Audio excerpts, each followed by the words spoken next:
bersama kami di debat kedua calon wakil presiden pemilu 2024. Kita akan lanjutkan segmen tanya jawab antar calon wakil presiden di segmen ini. Jika sebelumnya kita mulai dengan calon wakil presiden nomor urut 2 yang bertanya, segmen ini kita akan mulai dengan sebaliknya, yakni calon wakil presiden nomor urut 3 yang akan bertanya kepada cawapres nomor urut 2. Namun kami akan kembali mengingatkan kepada para calon wakil presiden untuk melakukan tanya jawab sesuai dengan tema debat malam hari ini, yakni ekonomi, kerakyatan dan digital, keuangan, pajak, pengelolaan APBN dan APBD, investasi, perdagangan, infrastruktur, dan perkotaan. Untuk itu kami undang kembali para calon wakil presiden untuk kembali menempati podium masing-masing. Kita dengarkan pertanyaan dari Cawapres 3 ke Cawapres 2. Sama rule-nya seperti tadi Pak Mahfud. Waktu Anda kami persilahkan. 1 menit, silakan Bapak. Baik, terima kasih moderator. Anda mengingatkan agar kembali ke tema debat.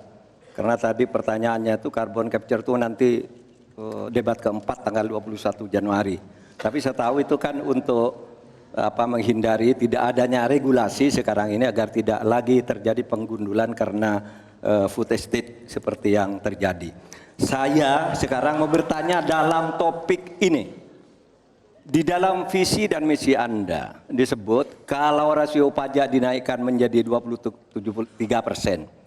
Dalam simulasi kami, angka itu hampir tidak masuk akal.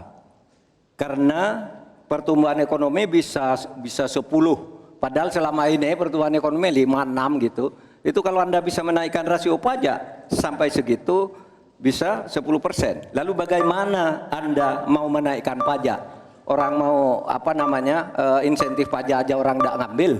Terima kasih. Assalamualaikum warahmatullahi wabarakatuh. Waalaikumsalam warahmatullahi wabarakatuh. Silakan Cawapres nomor urut 2 untuk menjawab, waktu Anda 2 menit.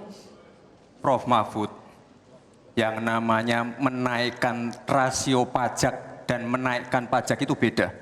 Satu, gimana caranya menaikkan penerimaan pajak atau menaikkan rasio pajak?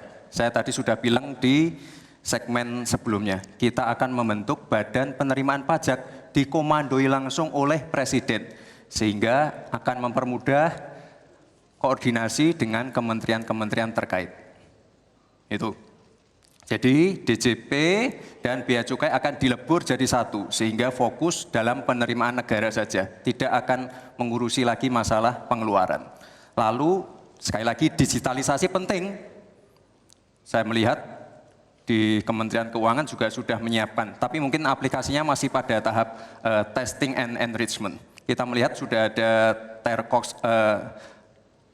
core tax system yang akan disiapkan. Ini nanti akan mempermudah proses bisnis, mempermudah proses administrasi, memperbaiki pelayanan pajak. Misalnya sekarang nanti ketika sistemnya itu keluar, ketika kita akan melaporkan SPT tahunan, kita tidak perlu lagi mengisi dan menghitung karena sistemnya sudah pre-populated, sehingga tinggal klik, tinggal konfirmasi, selesai. Mempermudah. Lalu untuk masalah pertumbuhan ekonomi, Pak, tadi saya bicara masalah hilirisasi, bicara masalah investasi. Sekali lagi Pak, tadi saya baru bicara masalah nikel, kita belum bicara masalah tembaga, boksit, timah, tembaga, bioetanol, bioaftur, biodiesel. Kita kalau serius ya Pak ya, kita benar-benar bisa menjadi raja energi dunia Pak. Tapi kita harus serius dan harus fokus dan harus ada keberlanjutan dan penyempurnaan. Matur nuwun Prof Mahfud. Harap tenang, kita lanjutkan.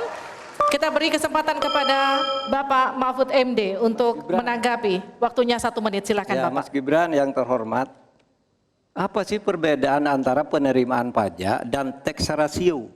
Anda bicara 23%, 23% dari apa ini? Kalau Anda bicara bahwa beda antara penerimaan pajak dan rasio atau tax rasio pajak.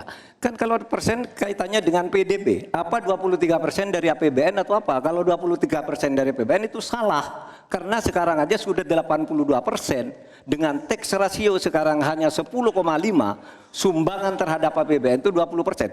Saya ingin tanya, 23% itu dari apa? 23% dari PDB atau dari APBN atau apa untuk menaikkan pajak? Hati-hati loh.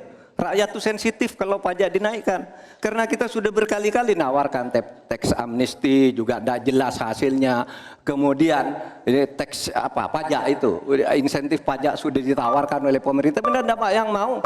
Karena diperas-peras juga jadi alat nego di kantor pajak. Nah oleh sebab itu ini harus jelas 23% dari apa selesai. Silakan. Harap tenang. Masih lanjut, Tenang, kita masih lanjut. Silakan.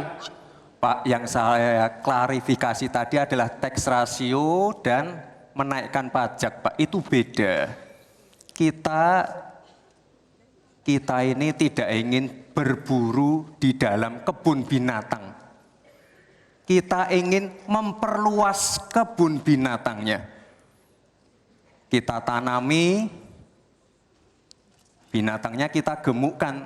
Artinya apa? Membuka dunia usaha baru. Sekarang NPWP, yang punya NPWP ini baru 30%. Artinya apa? Kita harus melakukan intensifikasi dan ekstensifikasi. Saya tahu pasti pada negatif thinking, kita tidak akan memberatkan UMKM yang di bawah omsetnya 500 juta, pajaknya 0. Pengen modal 200 juta, kur, tanpa agunan. Nggak ada yang memberatkan, Mbak. Terima kasih. Jelajahi cara baru mendapatkan informasi. Download Metro TV Extend sekarang.